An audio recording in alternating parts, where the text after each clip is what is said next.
October 1935. A secret meeting takes place in a castle in Wewelsburg, Germany.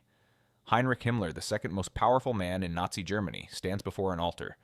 But this isn't a Christian ceremony. Around him, 12 SS officers sit at a round table, a deliberate imitation of King Arthur's knights.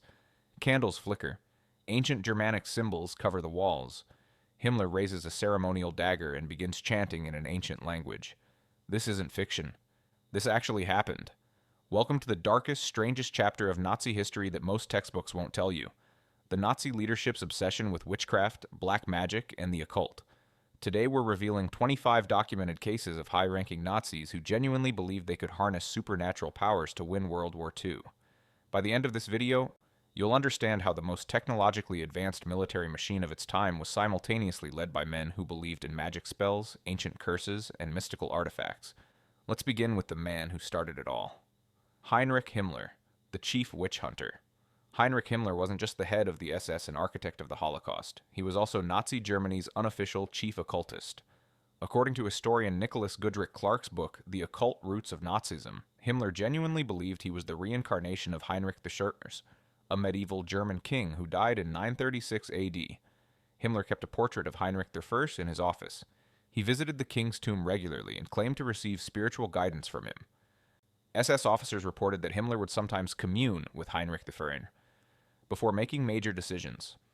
In 1938, Himmler established the Ahnenerbe, the Ancestral Heritage Research and Teaching Society. This wasn't just historical research.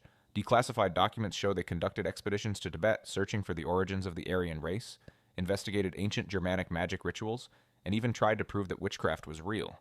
Himmler transformed this 17th century castle into the spiritual center of the SS. A circular room called the Obergruppenführersaal, with 12 stone pedestals arranged like a zodiac. A crypt beneath the castle for occult rituals. Plans for a Hall of the Dead, where SS generals would be immortalized. Rooms dedicated to specific Germanic pagan gods. SS officer Karl Wolff testified at Nuremberg that Himmler conducted spiritual ceremonies at Wewelsburg, involving chanting, meditation, and invocations of ancient powers. Himmler spent millions of Reichsmarks, desperately needed for the war effort, on occult research while Germany was losing the war. Here's the strangest part. Himmler believed medieval witch hunts had been a Catholic conspiracy to destroy Germanic paganism. Between 1935 and 1944, Himmler's H. Sonderkommando, Special Command H, cataloged over 33,000 witch trial records from medieval Europe. He employed a staff of 12 researchers whose sole job was to study historical witchcraft. Himmler theorized that these witches were actually wise women practicing ancient Germanic magic that the Nazis should revive. When captured by the British in 1945, Himmler had a cyanide capsule hidden in his mouth, but soldiers also found in his possession a collection of magic stones, runic amulets, and handwritten notes about protective spells. He believed in magic until the moment he died. Rudolf Hess, the astrology fanatic. Rudolf Hess, Hitler's deputy Führer, made one of the most bizarre decisions in World War II history, and he made it based on astrology. On May 10, 1941, Hess flew solo to Scotland in a desperate attempt to negotiate peace with Britain. He was immediately captured.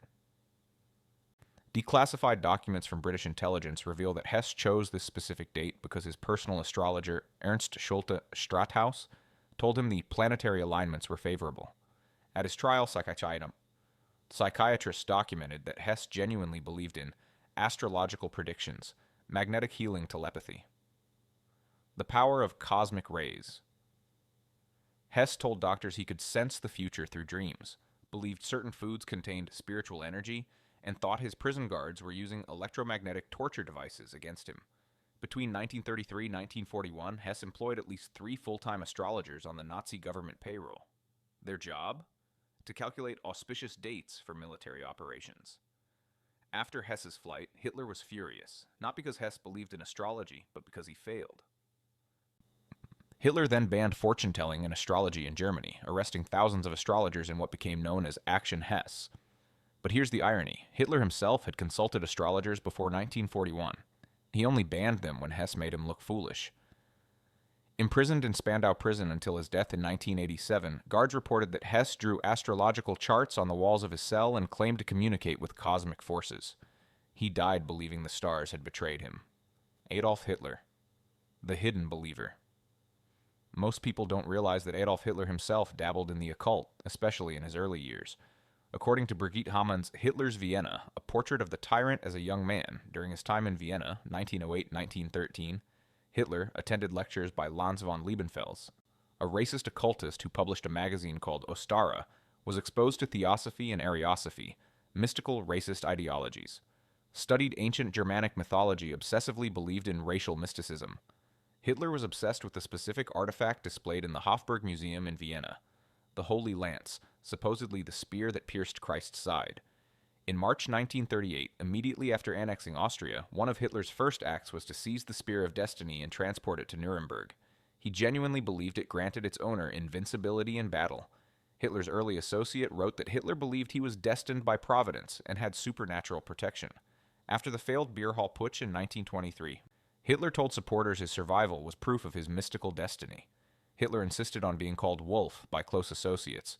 His headquarters were named Wolfschanze, Wolf's Lair, Wolfsschlucht, Wolf's Gorge. Werwolf, Werwolf. This wasn't coincidence. In Germanic mythology, the wolf symbolizes Odin, the chief god. Hitler saw himself as Odin's earthly representative. In Inside the Third Reich, Speer describes Hitler's belief in intuition as a supernatural power. Hitler would make military decisions based on gut feelings he believed were messages from fate. Multiple historians have documented that Hitler studied mass hypnosis techniques. Some scholars argue his rallying speeches employed hypnotic rhythms and hand gestures deliberately. As Germany collapsed in 1945, Hitler reportedly asked for horoscopes and consulted with a fortune teller about whether Germany could still win. When he didn't like the answers, he had the fortune teller arrested. Karl Maria Willigut, Himmler's Rasputin. If Himmler was the Nazis' chief occultist, Karl Maria Willigut was his personal sorcerer. Willigut claimed to have ancestral memories going back 228,000 years, direct psychic contact with ancient Germanic gods, knowledge of pre-Christian German history that mainstream historians suppressed. Willigut had been committed to a psychiatric hospital in 1924 for schizophrenia and megalomania. His own wife had him institutionalized. Yet in 1933, Himmler discovered him and was fascinated. Willigut was given the SS rank of Brigade Führer, equivalent to Brigadier General, and the title Chief of Prey in Early History.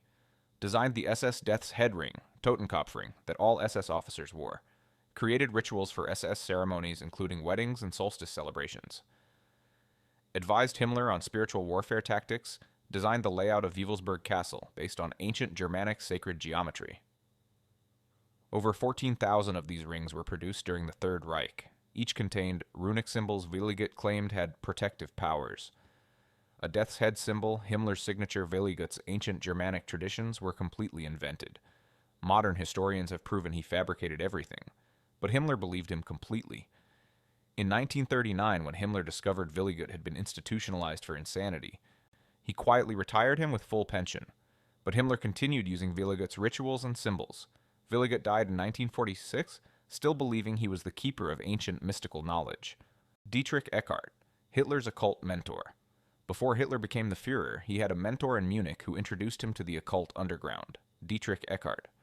Eckart was a poet, playwright, and member of the Thule Society, a secret occult group in Munich that combined Germanic mysticism, anti-Semitism, belief in Aryan supremacy, occult ritual practices.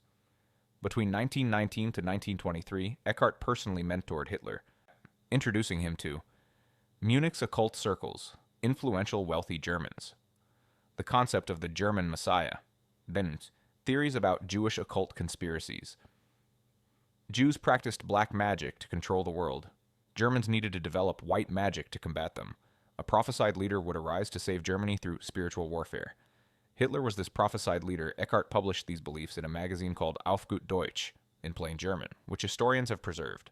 Eckart died in 1923. According to multiple witnesses, his last words were, "Follow Hitler. He will dance, but it is I who have called the tune. We have given him the means to communicate with them. Do not mourn for me. I shall have influenced history more than any other German." Hitler dedicated Mein Kampf to Eckart. The final line reads, "And among them I want also to count that man, one of the best, who devoted his life to the awakening of our people, in his writings and his thoughts. The Thule Society's emblem, a swastika with a dagger through it. Sound familiar? Alfred Rosenberg, the racial mystic. Alfred Rosenberg was the Nazi Party's chief ideologist, and his ideology was drenched in occult racial mysticism. In 1930, Rosenberg published The Myth of the 20th Century, which became the second most important Nazi text after Mein Kampf. The book claimed Aryans possessed spiritual DNA from ancient Atlantis. Christianity was corrupted by Jewish magic. Germans needed to return to pagan Norse religion. Blood contained mystical racial properties. The book sold over 1 million copies by 1945. Hitler made it required reading for Nazi Party members. As Reichsleiter for ideology, Rosenberg commanded the Einsatzstab Reichsleiter Rosenberg, ERR, supposedly to confiscate cultural property from occupied territories. The ERR had a secret division called Sonderkommando Kunstberg that specifically searched for ancient religious artifacts, occult manuscripts, magical objects, historical evidence of Aryan mysticism. They looted the Rothschild family's library of occult books, Freemason lodges across Europe. Nazis believed Freemasons practiced Jewish magic, Rosicrucian archives, private collections of esoteric literature. When asked about his belief in racial mysticism, Rosenberg stated, "The soul of the race is a reality. Blood is the carrier of the soul." He was hanged in 1946, clutching a handwritten runic symbol. Julius Streicher, the ritual murder propagandist. Julius Streicher, publisher of the anti-Semitic newspaper Der Stürmer, spread a specific occult conspiracy theory with deadly consequences. Streicher constantly published articles claiming Jews performed ritual murders of Christian children for their blood, supposedly used in black magic ceremonies. This was an ancient medieval superstition called blood libel, completely false and repeatedly debunked. But Streicher presented it as fact. Between 1923 and 1945, Der Stürmer published hundreds of articles with headlines like Jewish murder plan against Gentile humanity revealed, ritual murder, historical proof, the secret behind Jewish magic. Evidence suggests Streicher himself believed these claims weren't just propaganda. He genuinely thought Jews practiced black magic. Multiple witnesses stated Streicher kept a collection of books about Jewish occult practices and consulted them regularly when writing articles. At his trial, Streicher actually argued that his publications were religious warnings against satanic Jewish rituals, not racist propaganda. The judges didn't buy it. He was hanged in 1946. Before execution, guards reported he made protective hand gestures he believed would save him. Otto Rahn, the Grail Hunter. Otto Rahn was an SS officer whose actual job description was find the Holy Grail. Yes, really. Rahn was a medieval scholar who wrote 2 books. Crusade Against the Grail, 1933. Lucifer's Court, 1937. Rahn believed the Cathar heretics of medieval France possessed the Holy Grail, and that this Grail was a source of mystical Aryan power, hidden in caves in the Pyrenees Mountains, waiting to be rediscovered by pure Germans. In 1935, Himmler read Rahn's book and was fascinated. He recruited Rahn into the SS, gave him the rank of Unterscharführer, funded expeditions to southern France, provided a research team. 1931-1932, explored caves in Montségur. France 1936, investigated Cathar ruins in Languedoc. 1937, searched caves in the Pyrenees.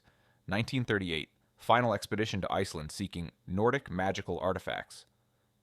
Nothing, not a single artifact, just caves. In 1939, Rahn died under mysterious circumstances on a mountain in Austria. Official cause, suicide by freezing. Some historians believe Himmler had him killed for failing to find the Grail, being openly homosexual, which violated Nazi ideology, knowing too many SS occult secrets. His death remains suspicious. Rahn's books later inspired Indiana Jones and other fiction, but Rahn himself genuinely believed he would find a magical artifact that would help Germany win the war. He died chasing a myth. Ernst Schaefer, the Tibet expedition leader. In 1938, while Europe marched toward war, the SS sent a scientific expedition to Tibet. But it wasn't just about science. Led by zoologist Ernst Schaefer, the expedition's stated goals were study Tibetan wildlife conduct, anthropological research, establish diplomatic relations they were searching for, evidence of the original Aryan race, ancient mystical knowledge, the legendary underground kingdom of Shambhala, proof that Aryans came from Tibet. Himmler believed in a theory by Helena Blavatsky, founder of Theosophy, who claimed Aryans originated from Atlantis, then migrated to Tibet, preserving ancient magical knowledge. 5 SS members lasted from April 1938 to August 1939, traveled 3,200 miles across Tibet, met with the Dalai Lama's regent, took over 2,000 photographs, collected hundreds of artifacts, measured Tibetan skulls trying to prove Aryan ancestry, photographed religious ceremonies looking for hidden mystical knowledge, searched for the mythical city of Shambhala, investigated reports of the Yeti seriously, SS anthropologist Bruno Beger took facial casts and skull measurements of Tibetan people, believing he could identify pure Aryans. They found nothing supporting Nazi racial theories, but Himmler refused to believe it. Schaefer was arrested in 1945. During interrogation, he admitted the expedition had metaphysical objectives beyond science. He served minimal prison time and spent the rest of his life trying to return to Tibet. The Reich spent nearly 1 million Reichsmarks on this occult wild goose chase.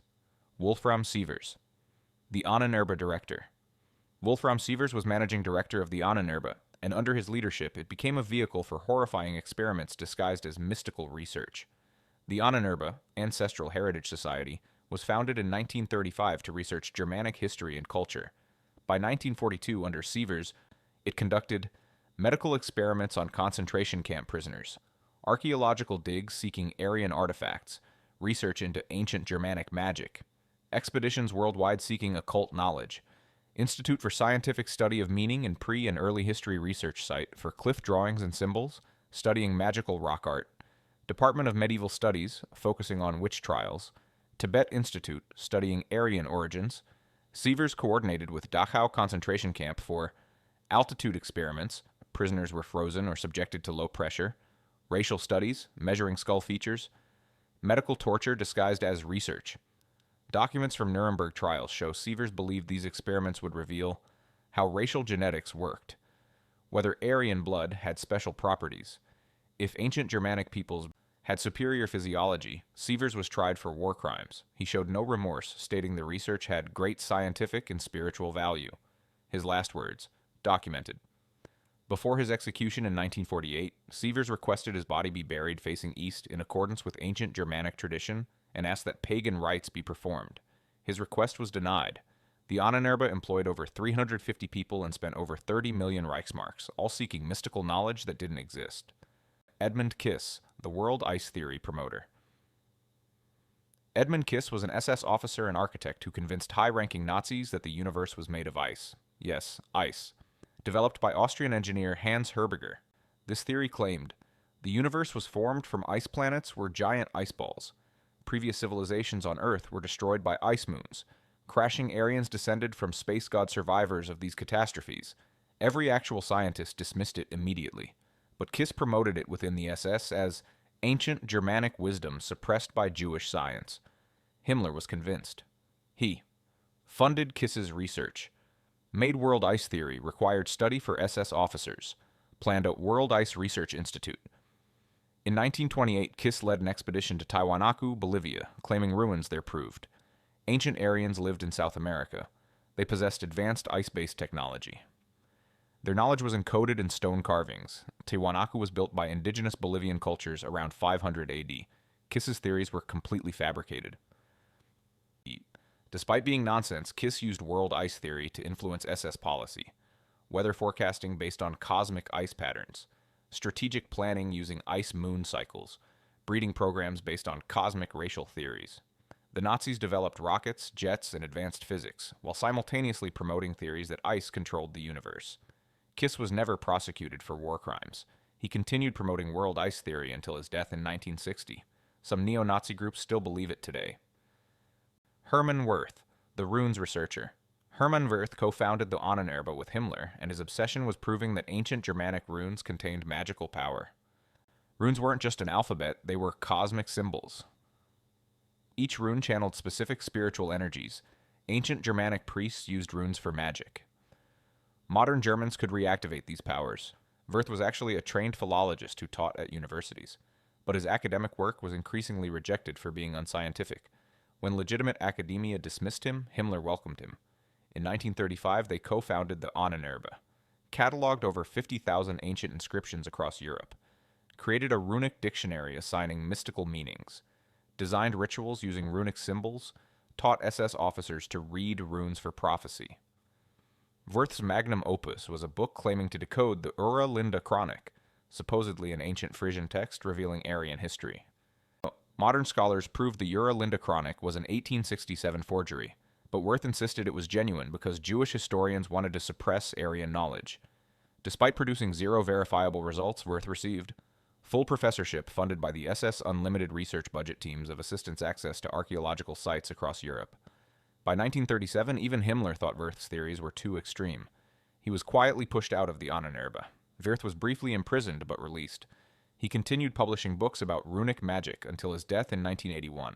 His false runic interpretations are still repeated by occult practitioners today, who don't realize they originated as Nazi pseudoscience.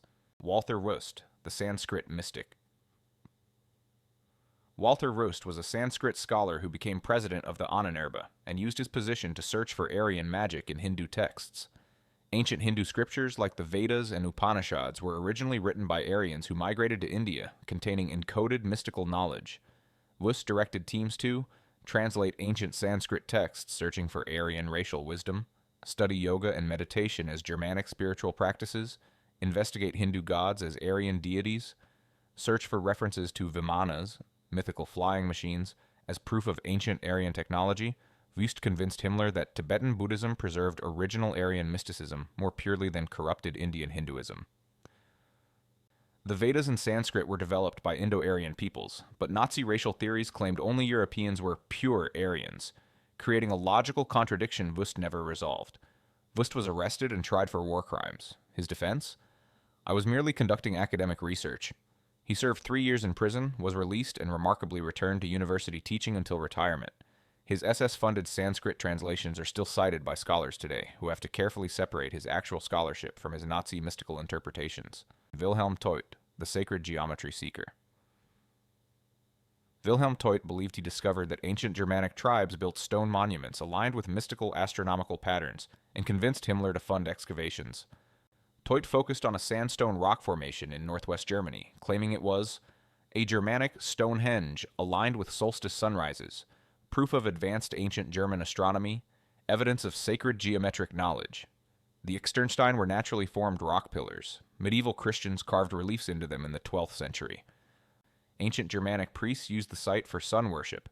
It marked the sacred center of the Germanic world. Christians deliberately destroyed Germanic inscriptions, secret measurements in the rocks. Encoded mystical mathematics, Teut was given. Funding for excavations, 1933-1935. Permission to conduct research. SS protection for his site's authority to prevent other archaeologists from accessing locations.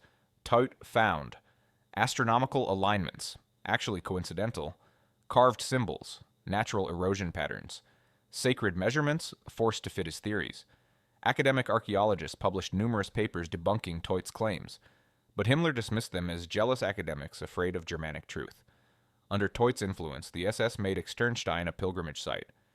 SS officers were encouraged to visit and connect with ancestral spirits. Teut died in 1942 still believing his theories. His work influenced later pseudo-archaeology and is frequently cited by modern occult writers, who rarely mention he fabricated everything. Günther Kirchhoff, the astrologer general. Before Hess's flight to Scotland caused Hitler to ban astrology, Günther Kirchhoff held an unusual position. He was essentially the Nazis' staff astrologer. Kirchhoff was a professional astrologer in Hamburg who published monthly horoscopes throughout the 1920s. In 1933, several high-ranking Nazis, including Rudolf Hess, Deputy Führer, Heinrich Himmler, SS chief, Hermann Göring, Luftwaffe commander, the Benduschkt, began consulting Kirchhoff for astrological advice. Birth charts for Nazi leaders, auspicious dates for military operations, predictions about enemy leaders, advice on cosmically favorable times for speeches. Kirchhoff later claimed, though this is disputed, that he warned the Wehrmacht that June 6, 1944 would be astrologically dangerous, the exact day of the D-Day invasion. When Hess flew to Scotland on May 10, 1941, based partly on astrological advice, Hitler was humiliated. On June 9, 1941, Hitler ordered all astrologers arrested, fortune-telling, banned occult practitioners imprisoned. Ironically, he was arrested in the same crackdown. He spent 3 years in Fuhlsbüttel concentration camp, imprisoned by the same regime he'd advised. Released in 1945, Kirchhoff published a book, I Warned Them, My Predictions About Nazi Germany, claiming he'd foreseen Germany's defeat all along. Historians are skeptical. Ernst Krauss, the tree mystic. Ernst Krauss wasn't a high-ranking Nazi, but his influence on Nazi occult thinking was significant, through his theories about sacred trees. Krauss, a botanist-turned-mystic, published books claiming ancient Germans worshipped specific trees as spiritual conduits. Each Germanic tribe had a sacred tree connecting them to gods. The world tree, Yggdrasil from Norse mythology, was real. Germans could regain mystical powers by reconnecting with sacred trees. Himmler loved these ideas. He ordered SS units to plant sacred oak groves, required new SS members to plant a tree during initiation, designated certain forests as spiritually protected Germanic sites, banned logging in areas Krauss deemed mystically significant under Krauss's influence. The Nazis made tree planting a quasi-religious ceremony. SS records show thousands of tree consecration rituals performed between 1936 and 1943. While promoting sacred forests, the Nazis simultaneously clear-cut forests for war materials, built concentration camps in wooded areas, used forced labor to log occupied territories. Krauss's work influenced modern neo-pagan movements. Many German neo-pagans don't realize their tree veneration practices originated with Nazi-era mystics. Krauss died in 1952, never facing trial. His books are still published by occult presses. Friedrich Himmler, the secret pagan priest. Friedrich Himmler operated one of Nazi Germany's most secretive occult circles, and somehow survived the war despite helping resistance members. Himmler publicly worked as a civil servant while secretly leading an underground pagan religious movement called the Independent Freethinkers. Worshipped pre-Christian Germanic gods, conducted elaborate rituals involving blood offerings, believed in creating a new aristocracy through mystical training. Practiced divination and prophecy. Several high-ranking Nazis, including Wolfram Sievers, Ahnenerbe director, members of the SS leadership. Some Abwehr, military intelligence officers, were secret members of Himmler's group. Despite leading a pagan circle with Nazi connections, Himmler helped Jewish friends escape Germany, passed information to resistance groups, conducted pagan last rites for executed resistance members, was never arrested by the Gestapo. How did Himmler avoid detection? Theories include his connections protected him. The Gestapo knew but considered him useful. His group had members in security services who warned him. In March 1945, Himmler reportedly conducted a secret pagan ceremony in Berlin bunkers, attended by both Nazi true believers and resistance members, all seeking spiritual guidance as Germany collapsed. Himmler was briefly imprisoned but released. He continued leading his pagan group until his death in 1990. He never fully explained his wartime activities. His religious writings are still studied by some modern pagan groups, few knowing their origin. Hans Herberger, the cosmic ice prophet. Hans Herberger wasn't technically a Nazi. He died in 1931 before Hitler took power, but his bizarre cosmology captivated Nazi leaders and influenced SS policy. Herberger, an Austrian engineer, claimed divine revelation gave him knowledge that the universe was made primarily of ice planets and stars were ice balls. Earth had captured multiple ice moons throughout history. When these moons crashed to Earth, they destroyed civilizations. Herberger claimed in 1894 he observed the moon and suddenly understood cosmic truth. He had no astronomical training. He cited white spots on planets, actually clouds, as ice. Mythological flood stories as evidence of moon crashes. His own engineering calculations, which astronomers proved were completely wrong. Despite being scientifically absurd, Hitler said, "I'm convinced Herberger's theory is correct." It contradicted Jewish physics, relativity.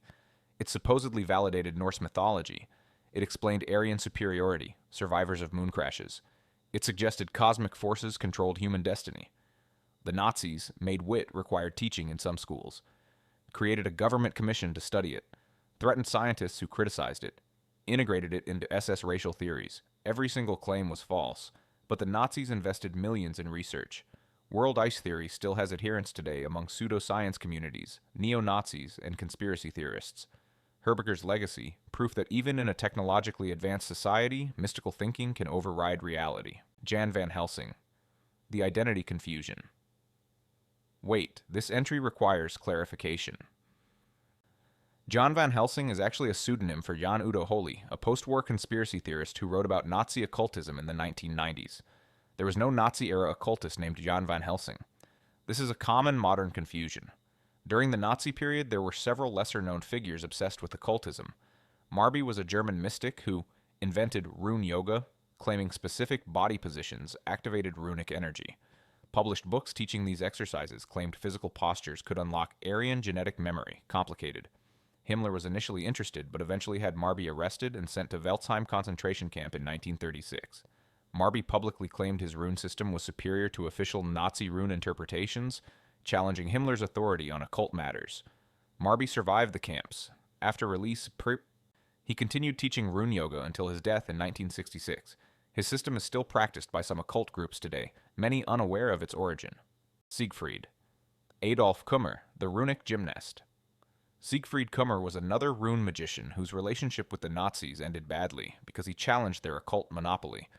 Kummer developed rune gymnastics, a competitor to Marby's rune yoga involving standing in rune-shaped positions, chanting runic names, supposedly channeling ancestral power. Between 1927 and 1935, Kummer published several books: Holy Rune Power, 1932, Rune Magic, 1933, teaching manuals for his system. Some SS members practiced Kummer's exercises. Photos exist of SS officers in rune positions during ceremonies. Like Marby, Kummer claimed his system was the true Germanic magic, implying official Nazi interpretations were wrong. In 1936, the Gestapo raided his home, confiscated his materials, banned his publications.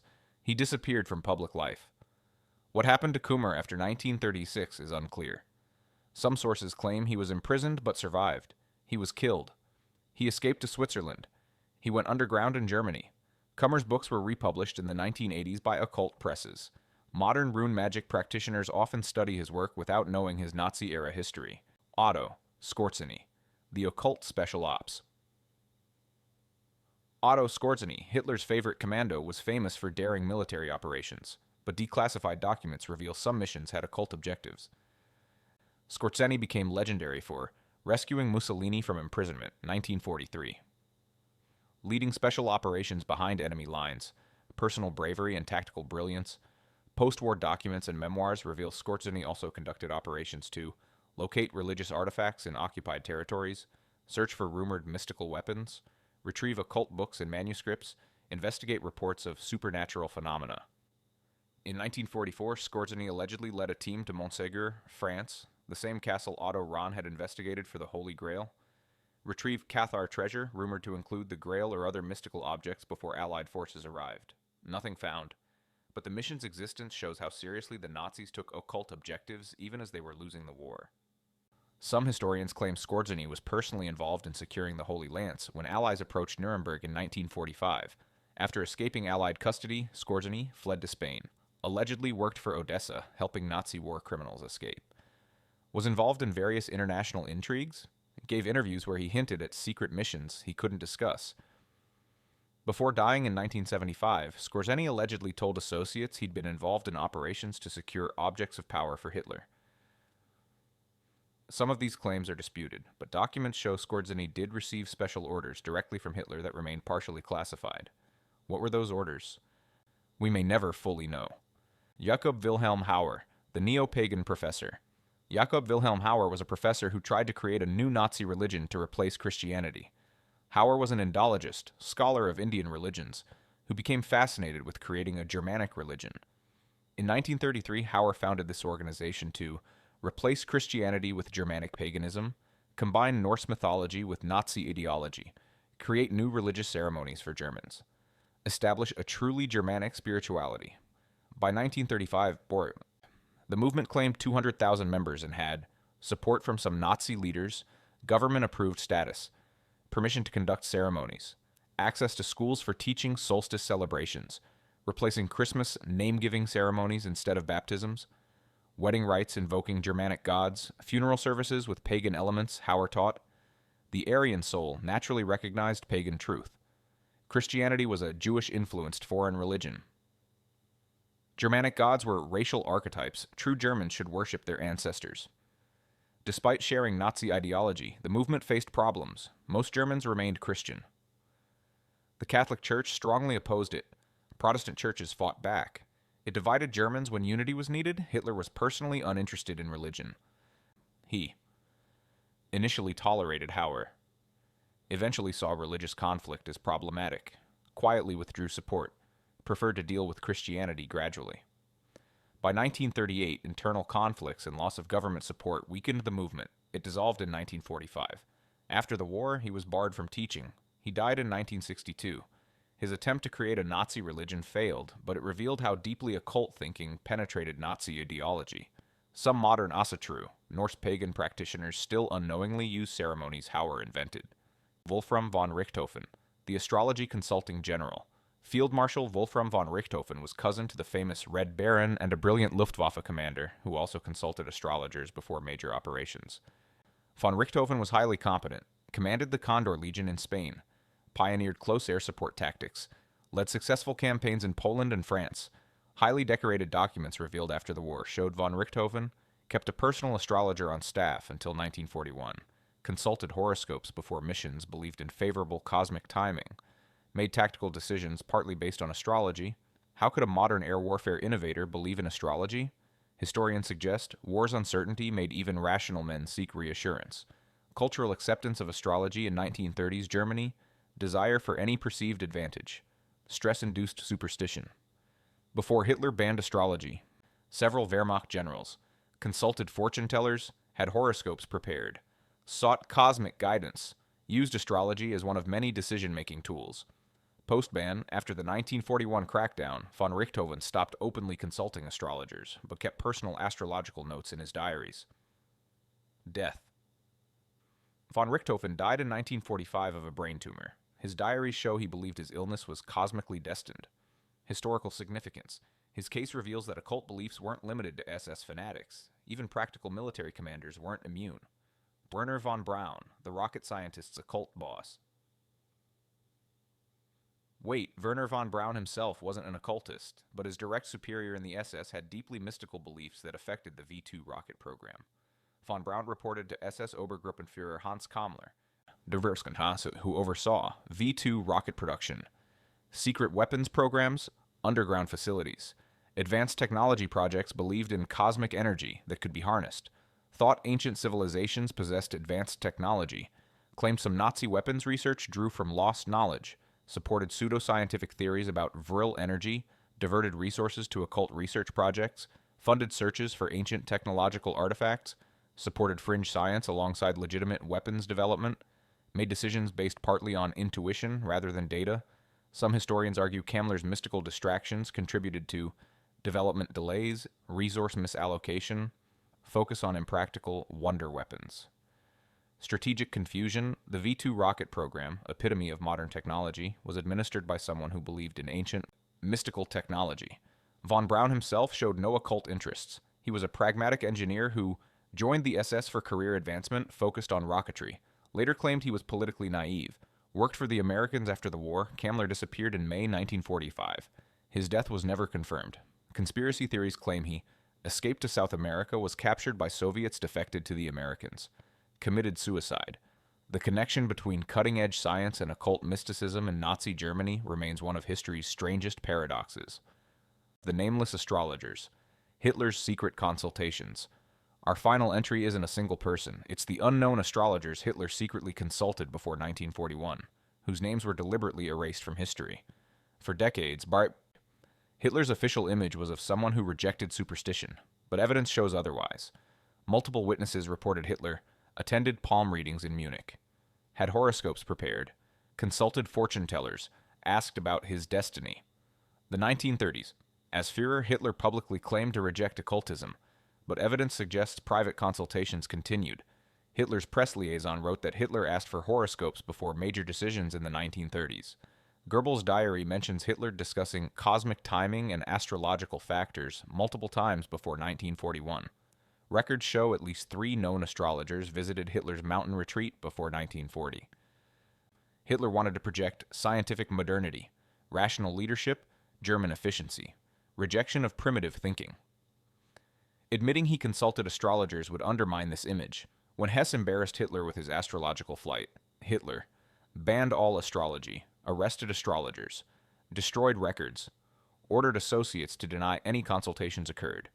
We know Hitler consulted astrologers, but SS records of these consultations were systematically destroyed. Based on fragmentary evidence, Hitler likely had at least 20 horoscopes prepared between 1930 and 1941, consulted 5 to 10 different astrologers, used astrological advice to choose dates for speeches and decisions, believed at least partially in cosmic destiny. In April 1945, as Berlin fell, Hitler reportedly asked an astrologer whether Germany could still win. The astrologer allegedly told him the stars showed victory was impossible. Hitler had the astrologer shot. Even at the end, surrounded by ruins of his mystical thousand-year Reich, Hitler couldn't fully abandon his belief that cosmic forces controlled destiny. The occult beliefs that had seduced Nazi leaders from the beginning followed them to their destruction. We've journeyed through 25 documented cases of Nazi leaders who genuinely believed in witchcraft, black magic, and the occult. Let's recap what we've learned. Heinrich Himmler building a castle for occult rituals. Rudolf Hess flying to Scotland on astrological advice. Karl Maria Willigut. The schizophrenic sorcerer advising the SS Otto Rahn searching for the Holy Grail. Ernst Schaeffer looking for Aryans in Tibet. Hermann Wirth trying to decode magical runes. Edmund Kiss in his universe of ice. Walter Wüst seeking Aryan magic in Sanskrit. Jakob Wilhelm Hauer trying to create a Nazi religion.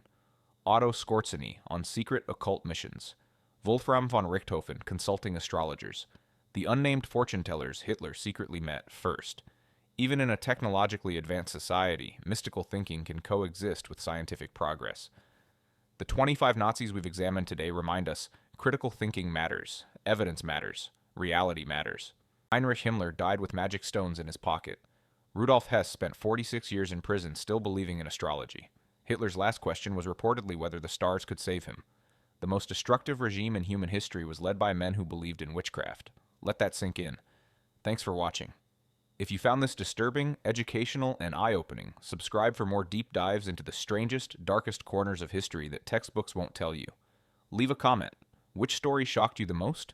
And remember, the scariest thing about these 25 Nazis wasn't that they believed in magic. It's that they had real power.